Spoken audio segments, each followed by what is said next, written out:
తెలంగాణ అసెంబ్లీలో సీఎం రేవంత్ మాట్లాడుతున్నారు. లైవ్ చూద్దాం.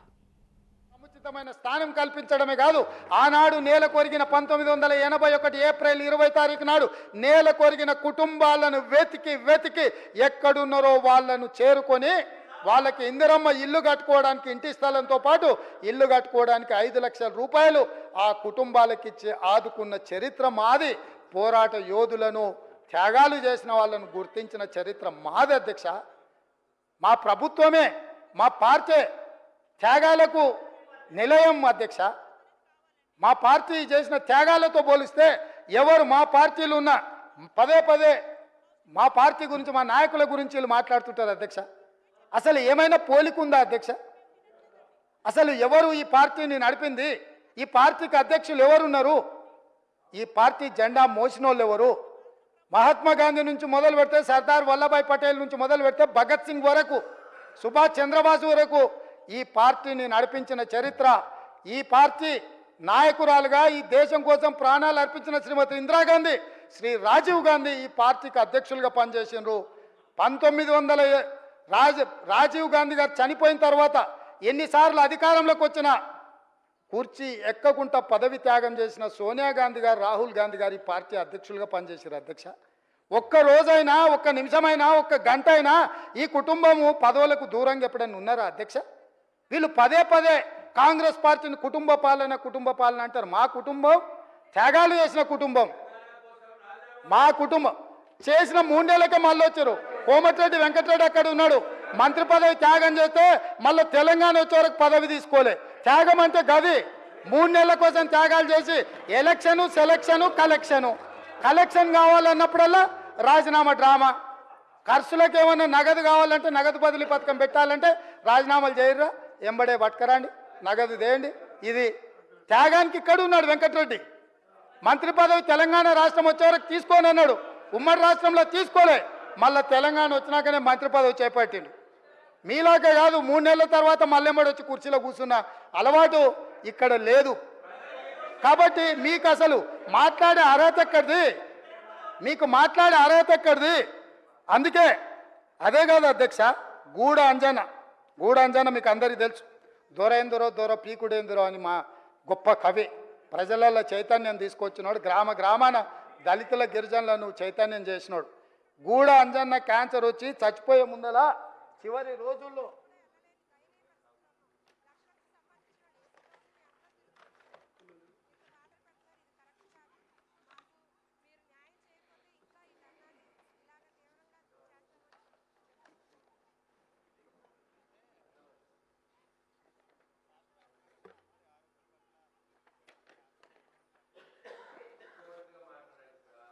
చూపించి మాట్లాడదామని నీకు, ఎందుకంటే ఆధారాలు ఉంటే కానీ నీకు ఆనదు కదా.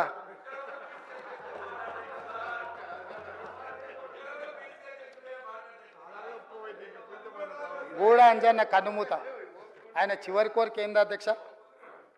పక్షవాతంతో బాధపడుతూ ఆసుపత్రిలో చికిత్స పొందుతున్న సమయంలో ముఖ్యమంత్రి కేసీఆర్ను చూడాలనే చివరి కోరికను అంజయ్య తన కుటుంబ సభ్యులకు తెలియజేశారు.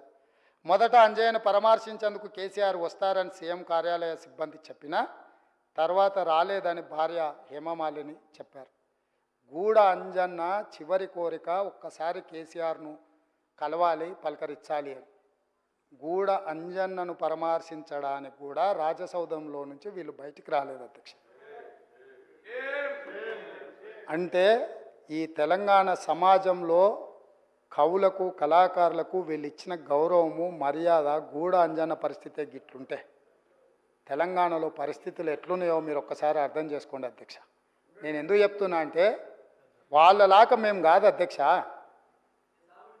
గద్దరన్న వినతి పత్రం ఇద్దామని ప్రగతి భవన్ ముందల పోయి ఎర్రటెండకు మిట్ట మధ్యాహ్నము 3 గంటలు అక్కడ నించుంట కూడా లోపలికి రానియలేదు అధ్యక్ష. గద్దరన్న చనిపోయిన రోజు ఆసుపత్రికి వచ్చి పోలీసులు అక్కడి నుంచే శవాన్ని ఇంటికి తీసుకెళ్ళి అక్కడికక్కడ దాన సంస్కారాలు చెయ్యాలనే ప్రయత్నం చేస్తే మేము అక్కడికి వెళ్ళి నిలబడి గద్దరన్న శవాన్ని తీసుకొని వచ్చి ఎల్బీ స్టేడియంలో పెట్టి, ప్రజల సందర్శనార్థం పెట్టి, లక్షలాది మందిని తీసుకొచ్చి సందర్శించే విధంగా చేసి గద్దరన్నకు నివాళులు అర్పించే అవకాశం తెలంగాణ సమాజానికి అంత మేము ఇచ్చినాం అధ్యక్ష. 10 నిమిషాలు చంద్రశేఖరరావు గారికి గద్దరన్న శవాన్ని అయినా నివాళులు అర్పించడానికి సమయం దొరకకపోతే వీళ్ళ తెలంగాణ ఉద్యమకారులను గౌరవించేదని మీ ద్వారా అడుగుతున్నా అధ్యక్ష. అందుకే ఏ గద్దరన్న పేరు చరిత్రలో ఉండొద్దని వాళ్ళు అనుకున్నారో, ఏ గద్దరన్నని చరిత్ర పుటలలో కప్పేయాలని చూసినో, ఆ గద్దర్ గారి పేరు మీదనే నంది అవార్డులను, నంది పురస్కారాలను గద్దర్ పురస్కారాల కింద మార్చి శాశ్వతంగా ప్రతి సంవత్సరం గద్దరన్నను స్మరించుకునే విధంగా వీళ్ళు వద్దనుకున్న అందశ్రీ జయ జయ తెలంగాణ వాళ్ళ చెవులల్లో మారు మోగాలని ఇవాళ మా ప్రభుత్వం నిర్ణయాలు తీసుకున్నది అధ్యక్ష. ఇవన్నీ మా నిర్ణయాలు కాదు, ప్రజల యొక్క అభిప్రాయాన్ని మేము శాసనం చేసినాం. ఇది ప్రజల తరఫున ప్రజలు ఎన్నుకున్న ప్రభుత్వం, ప్రజాప్రభుత్వం చేస్తున్న ఒక మంచి ప్రయత్నం అధ్యక్ష. ఈ ప్రయత్నాలను అభినందించకపోయినారు అధ్యక్ష. వాళ్ళకు మనసు రాదు, లేకపోతే వాళ్ళకు ఉద్దేశం లేకపోవచ్చు, వాళ్ళకు వేరే మేము ఇక్కడ ఉన్నామని చూడడానికే ఇష్టపడకపోవచ్చు. ఈ కుర్చీలో పేదవాడు ఒక రైతు కొడుకు ఇక్కడికి వచ్చి కూర్చోవడం కొంతమందికి నచ్చకపోవచ్చు. వాళ్ళకు ఏమంటారు ఏందది జీర్ణించుకోకపోవచ్చు. కరెక్టే. మావాడు ఉంటాడంటే ఆ రైతు పిల్లగాడు ఉన్నాడేంది, నేను నా కళ్ళతో చూడలేదు, నాకు ఈ శిక్ష వద్దని మీరు అనుకుంటే నేనేం చేస్తా అధ్యక్ష? అట్లా ఎవరైనా అనుకోని కళ్ళల్లో సీసం పోసుకున్నారు అనుకో అధ్యక్ష, మనమేం చేస్తాం అధ్యక్ష? వాళ్ళు ఇష్టం అధ్యక్ష, నేనేం అంటలేను. కాబట్టి ఇవాళ నేను అడిగేది ఒకటే అధ్యక్ష, మీ భవన్లు ఇంకా చాలా ఉన్నాయి అధ్యక్ష. ఎందుకు ఇక ఫీల్ అవుతారు ఇప్పుడే ఎందుకు మళ్ళా? కానీ నేను ఒకటే మాట చెప్పదలుచుకున్నా అధ్యక్ష. ఇవాళ పెద్దలు పల్లా రాజేశ్వరరెడ్డి గారు లేవనెత్తిన అంశాలు కానీ, మిత్రుడు అక్బరుద్దీన్ ఓవైసీ గారు ప్రస్తావించిన విషయాలు కానీ, మా మిత్రుడు పాయల్ శంకర్ మాట్లాడిన విషయాలు కానీ, లేకపోతే కూనంనేని సాంబశివరావు గారు కూడా చాలా సింగరైన విషయాలు, రెగ్యులరైజేషన్ విషయాలు, ఉద్యోగ విషయాలు, చాలా అంశాలు ప్రస్తావించారు అధ్యక్ష. వాళ్ళందరూ ఏవేవైతే అంశాలు ప్రస్తావించారో వాటన్నిటిని కూడా మా మంత్రివర్గం రాసుకున్నది, మా ప్రభుత్వం రాసుకున్నది. తప్పకుండా చట్ట పరిధిలో చేయాల్సిన అన్ని పనులను చేస్తాము. మేము మీ నుంచి సహకారం ఆశిస్తున్నాం. ప్రజలు కూడా కోరుకుంటున్నారు, మీరు ప్రజల మేలు కోసం పనిచేయండి. ఎన్నికలు వచ్చినప్పుడు మాత్రమే ఎన్నికల తర్వాత ఈ రాష్ట్రం సంక్షేమ రాజ్యంగా, అభివృద్ధి రాష్ట్రంగా ముందుకు నడిపించాలి, ప్రతిపక్షాలుగా మీ బాధ్యతను నెరవేర్చాలని ప్రజలు కోరుకుంటున్నారు. ప్రజాభిప్రాయానికి భిన్నంగా మీరు వ్యవహరించి రాజకీయ చదరంగంలో మేమేదో ఎత్తులేస్తాం, పై ఎత్తులేస్తామని ఒకవేళ మీరు అనుకుంటే మంచిది, అది కూడా చూద్దామని చెప్పి తమరి ద్వారా వారికి చెప్పదలుచుకున్న అధ్యక్ష. కింది నుంచి వ్యవసాయ కుటుంబం నుంచి నల్లమల అడవుల నుంచి మెట్టు ఎక్కుతూ ఇక్కడికి వచ్చినాం అధ్యక్ష. ఈడున్న వాళ్ళు ఎవరు ఉత్తగా రాలే.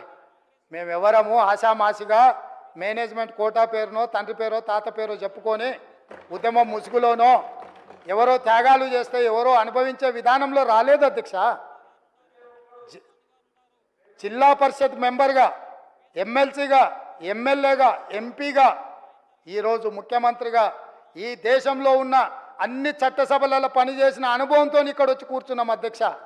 ప్రజల యొక్క అభిప్రాయాన్ని 60 రోజులు మొత్తం తీయండి అధ్యక్ష. ఏ ఒక్క రోజైనా, ఏ ఒక్క గంట అయినా ప్రజలకు అందుబాటులో లేకుండా మా ప్రభుత్వం ఉన్నదా?